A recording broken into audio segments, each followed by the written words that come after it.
Shame and guilt is the tool that the manipulator uses. And I'd like to give another example. And this is a working couple. They're maybe late 20s, early 30s. These are all examples, of course, and they're pieced together from true stories, but they're not actually true stories, but they're pieced together. But a lot of it is true. And I just changed some of the details, to keep it more confidential. So, but the person calls on the way home from work and says, listen, the wife calls and says, I'm thinking about getting some food for tonight, or do you want to cook? And the husband says, no, get the food. And she says, well, I'm a little tired. If I get food, will you help me clean up the kitchen? And he says, sure. And she says, in fact, would you want to go and get the food? You're only 5 miles from the pizza place. I'm still on the road. He goes, no. I'm finishing up a couple things. You get the food. I'll help you clean up. Okay. So they come home. They have a nice supper. Nobody cleans up. They go to bed. They do their thing. They wake up the next morning, and the kitchen's a mess. And she said, well, you said you were going to clean up, and you didn't. And he looked at her, and he said, this is why your father left your mother. Reasons like this. You never stop. You never give it up. You always find fault. You know I worked as much as I can. We had a nice meal last night, and you have to ruin everything, don't you? And she started to cry.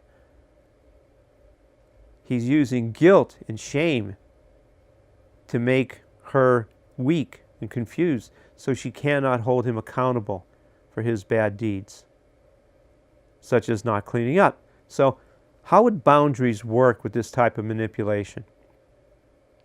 And then, how would the final factor of unity work with this type of manipulation? Well, it all fits together. For example, when she called next time, she says, well, I'm thinking of getting some food. Why don't you go and get the food? And I'll bring it, I'll come home, and I'll clean up. And he says, no, I'm not going out of the house. I have work to do. Why don't you bring the food? And she says, I'm not doing it. We tried that already. It doesn't work. If you want to get food when I come home, we could eat supper. He goes, no, I'm not getting it. You're on the road. Pick the food up.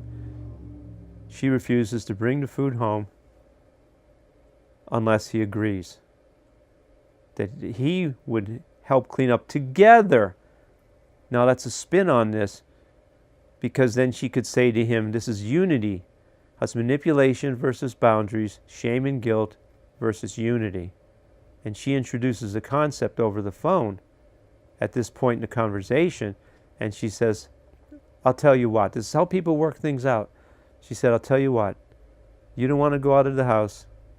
I don't feel like going to Panera. I'll bring some food home, but when we're done eating, we clean up together. And he agreed. And they did. Unity stops manipulation. It's like rock, paper, scissors. Scissors covers, cuts, rock, whatever. But shame and guilt is stopped by boundaries. Manipulation is stopped by unity. You cannot be manipulated when two people do something together.